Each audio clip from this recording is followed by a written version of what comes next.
A server tells a group of old men to be quiet, and one of them got so mad and yells back that he will be back here tomorrow to do the same thing again. A parking spot owner can't get rid of this car parked there because the woman is a local official who owns the car. Entitlement, power, rudeness, I don't know. 你买的时候你是不是知道是无座？我知道是无座呀，但是我一直都在坐啊。那没人的时候你当然可以坐了，有人来了呀。那屁股有那么大吗？那个凳子那么长，挤一下不行吗？曝光就曝光，只要不脱光。Didn't buy a seat, and this woman claimed one for herself, and she's apparently entitled for it throughout the entire train ride. Now, there is no shortage of behavioral problems from China, especially on video. 这就是河南茶芽站景区，到处都是垃圾。And bad people, random acts of public display of rude and sometimes even wasteful behaviors, if you know what I mean.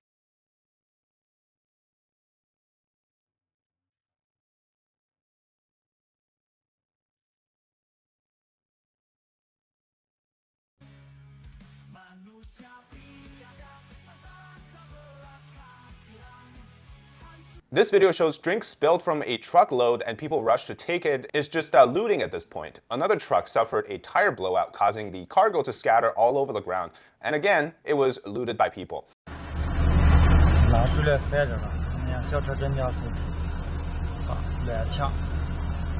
I bet something like this would never happen in Japan or Korea. In fact, I think people would help to put those crates back into the car.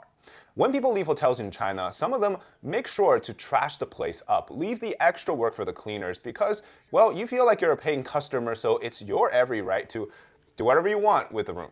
And for every problem I'm showing you today, there can be an hour-long essay on why there's a dysfunctional reason behind of what they did. Individually, especially, you can look at each of these as their own sort of story.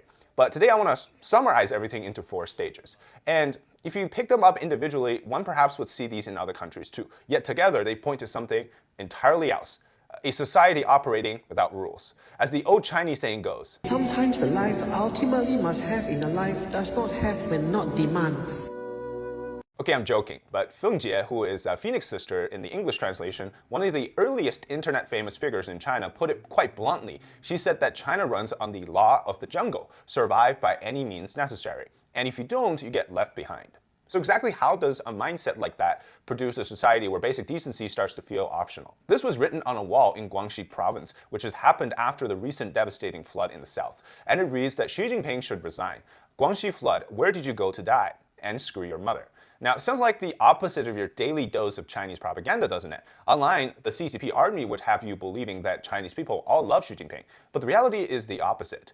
This is our end point. This is the finish line. This is when somebody awakens to the bad of the Chinese regime. So what we have to do is go back to the starting line. We start with people that don't even bother to realize or can't realize that they're frogs in a well, where they're looking up into the sky, this tiny piece of the window to the outside, and thinking that is all there is to it. And this is stage 1, what we call the blind people.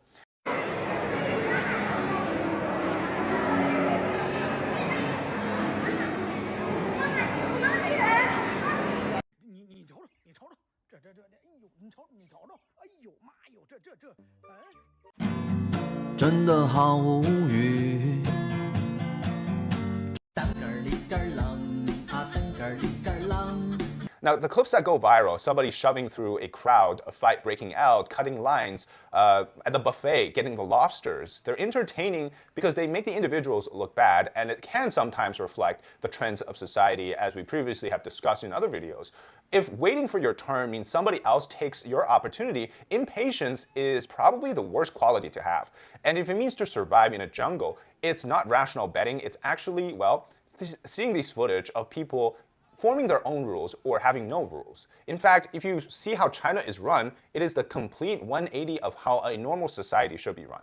But it works in China because everything, it almost operates on the negatives of what should be.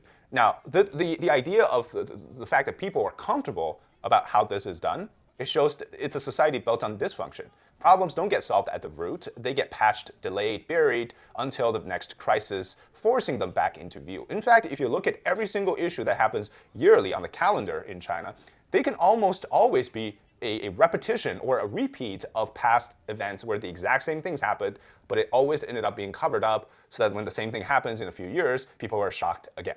Now, eventually, of course, people stop expecting institutions to work as designed, so they start to learn to work around them instead. They don't need to follow the rules. We also see the worst being expressed in different ways. For example, in this video, a Chinese celebrity ordered a takeout noodle dish supposed to have some beef in it, and she just dug around in her entire bowl and found only 2 strings of beef. 这菜也比这多呀！你这碗17.8毛8。哎，瞅着没？She's very shocked, so are we. This is because there's literally people out there who can just think in ways we cannot, innovate in ways we cannot, to screw over other people.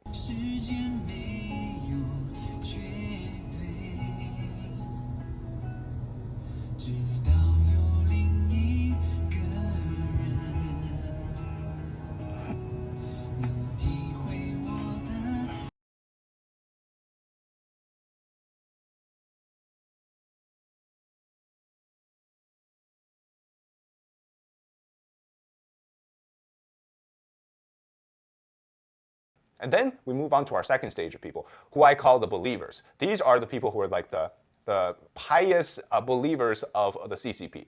In this video,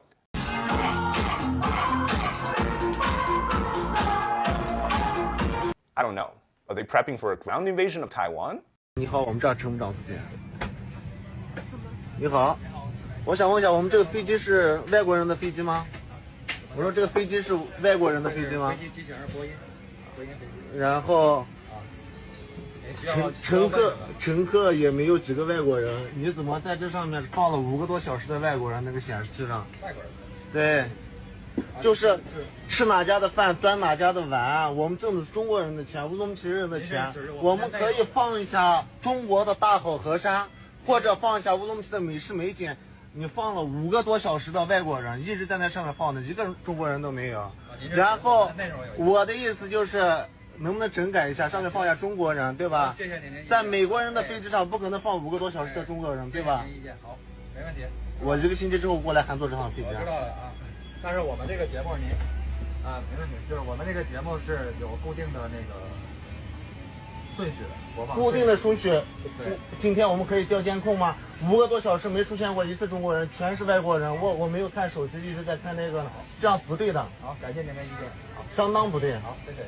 In this one, a Chinese passenger leaving the plane is demanding a boycott of foreign languages on in-flight entertainment. Even though he's on board of a Boeing jet, even though most of the things probably are foreign-made anyways, he basically is arguing that on a Chinese plane flying on a Chinese route, everything must be Chinese. It's peak irony considering that he's raging against foreign influence while flying with most things that are made outside of China. And in fact, his entire life is probably done with things outside of China. Has he ever listened to a Western pop artist, watched a Western movie from Hollywood? Has he ever, I don't know, used Wi-Fi? That's also not made in China. Has he ever used any technology such as AI or such as the computer itself? Or does he own an iPhone? Or pretty much 90% of the things in his life is foreign forces. And so does that mean he should go and live a primitive lifestyle? Now, obviously the critics will be like, well, China makes everything now and he can live a pure Chinese lifestyle. Sure, that may be true now, but you're literally forgetting the hand that fed you all these technology, or you stole it from them.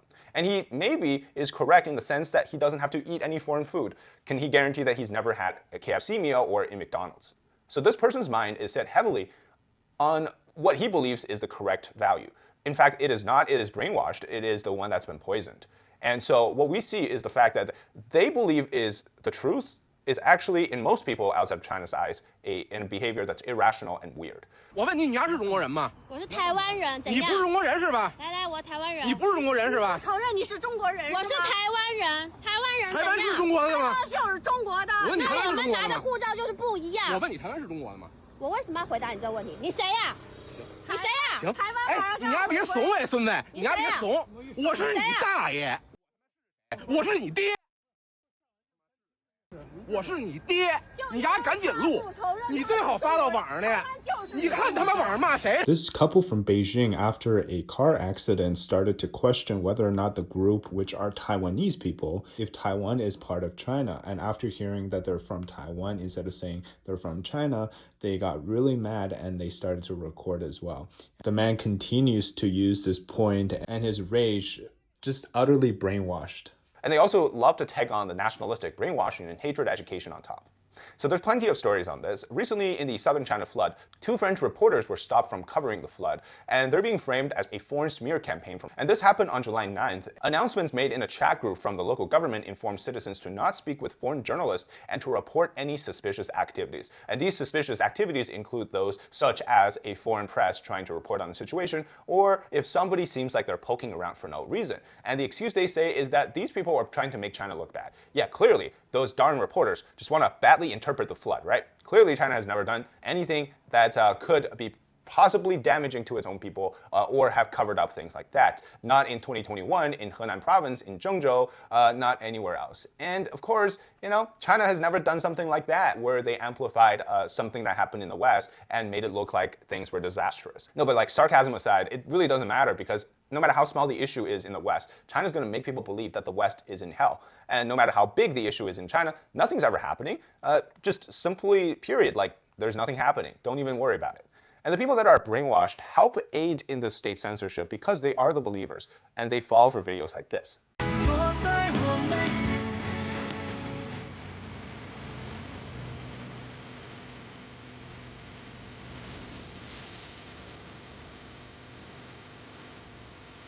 Just so we're clear, right? We all know that this is a setup, right? This is a fake setup shot, right? There's a tent literally right there. They can eat inside. Why does he have to eat in the perfect middle divide of the vertical video framing? Well, it's because this vertical shot is going to be spread around on Chinese social media. Or in this one, we see there's rainfall, but where they're sleeping, it's completely dry. I just don't understand because if you ever slept in the rain, not even sleep, if you've been drenched by the rain, it doesn't feel good because it doesn't matter if you're Hulk or Thor. It just doesn't feel good. And so you're literally telling me that these people in other videos, like using shovels and wooden frames to try to clean up streets, sweep around floodwater, 3 people with a little cart to try to move things around. There's machines for that, right? Well, the good news is the water is here after the flood. Bad news, it's loaded by a septic truck. Recently in the flooded region of Guangxi again, an internet user posted a video claiming that a neighborhood suffered a water outage for 2 days. And so they brought in an emergency water supply truck. And when it arrived, some residents took a closer look. They discovered that the truck was suspected to be a sewer dredging and fecal suction vehicle. People online joked that it was the nutrient express line, cutting out the middleman and letting you drink organic water. At this point, people start to wake up. Having endured all this is where we reach stage 3, the real suffering and the misery of Chinese people. Here are factory workers strapped with fire extinguishers on their back and walking around the floor like it's the standard equipment, waiting for a fire to happen. It's a striking image not just because it's absurd, but it's also because it reveals how much the system responds to failure. Look, there recently was a factory fire, so that naturally triggers the question, how should we stop fires? Yeah, so you place fire extinguishers around the building, or in this case, you have them personally carry one as they work. And the problem, what we think should be addressed, are things like the building codes, emergency exits, inspection records, the process of how they streamline the shoemaking, who is responsible for managing the line, those kind of things, right? Responsibility then probably will get addressed on the issue. But in China, it seems to be like, hand that responsibility down to the individual worker. And the message is like, not what will fix this, but it's like, protect yourself, which does make sense at the heat of the moment, heat literally, but it does make sense because this is not the real core issue. The fire hazards stayed exactly where they were, and the same problems, it never gets addressed. Law of the jungle, it just doesn't mean that people suddenly turn cruel or selfish by nature. It just means that the survival is starting to depend on individuals who do what needs to be done because nobody can trust that there is a body to protect them consistently. You can't go to any place in China to be like, enforce the rules, Those are selectively enforced. And the opportunity is obviously scarce. And so that's when you have such different factors and the combination of it, people become very kind of driven, right, in a weird way, to be better. And so many at this stage feel like they're left behind. And this is a Chinese international student complaining that finding a job back home, as in back in China, is way too cutthroat. She landed an internship in Shanghai with just total of the pay plus subsidy that she got was just 120 yuan a day, which is like 20 bucks USD. And that together in a month is barely 3,000 yuan. And she can't even afford rent, and she has to stay in a hotel. So she's shelling out 6,000 yuan, double her monthly salary on lodging alone. And then there's food, transportation, costs, and everything else. So she's literally losing thousands every month to do this internship. And look, I think everybody knows, for people in China especially, the real purpose of studying abroad is to escape the rat race in China, or because you can seemingly be better when you return home, and yet you come back and you dive directly into that grind. And another internet user chimed in saying that she scored a banking internship, but the daily wage is only 35 yuan, which is $5 a day. That's the reality of China. On May 13th in Henan province, this delivery driver is saying that when a customer ordered takeout worth of 180 yuan, the merchant receives 130 yuan. The merchant pays 30 yuan in delivery fees, and then the rider ultimately, so the driver ultimately only receives about 7 yuan. And that's including the subsidies that they get. So the platform alone will pocket around 22 yuan from the delivery fees. So essentially, he's saying that the platform of the food delivery platform sucks out most of the juice, and so it squeezes both the merchant and the riders, where when problems come, they end up blaming the riders for everything. And so in China, it's very punishing for you to be late for a delivery, and so you have people that literally, under 10 minutes you have to make it to this address, those kind of things. And whereas compared to food delivery in the West, it can take up to 40 to 50 minutes, which is unheard of in that delivery culture in China. In fact, this mini documentary, which was since been deleted from Chinese platforms, it documents how 40, 50 delivery drivers are trying to go for that same order, which happens between meals like lunch and dinner. And so when it's very slow and you have thousands of drivers just roaming around waiting for a single order to happen. And so this is really different than what we're told to believe by state propaganda, which is to say that Chinese delivery and streaming and everything else, very profitable. You got people making hundreds of thousands of yuan every month, which is crazy. Now here you have a woman who posted about how she received a 2.5 yuan in government subsidies. That's around 40 to 50 cents, like 40 cents, literally. It's more insulting to give her this little than not give her anything at all. Some of the comments were like, wow, a whopping 2.5 yuan. You can buy a sausage with it. It's a lot.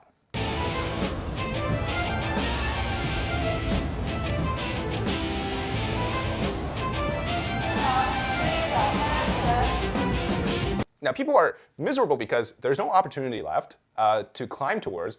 And also one day, they may find this enlightenment of true self-worth within China. And what I mean by that is they'll find out that a Chinese person is really not worth a lot.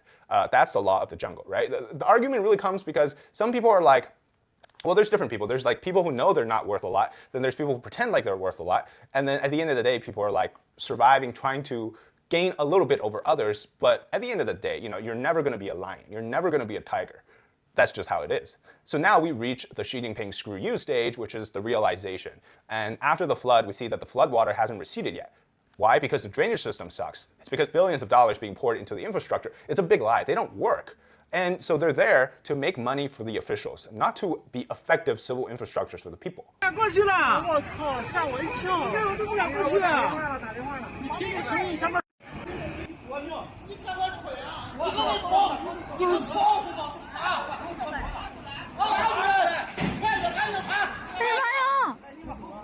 And this is quite crazy. On July 9th, from Hunan province, a video shows a hospital's ceiling in a ward fell to the ground and struck a nurse's foot. And this hospital area had only begun operations in June last year, so only a year, raising doubts that there's obviously tofu-drag construction issues.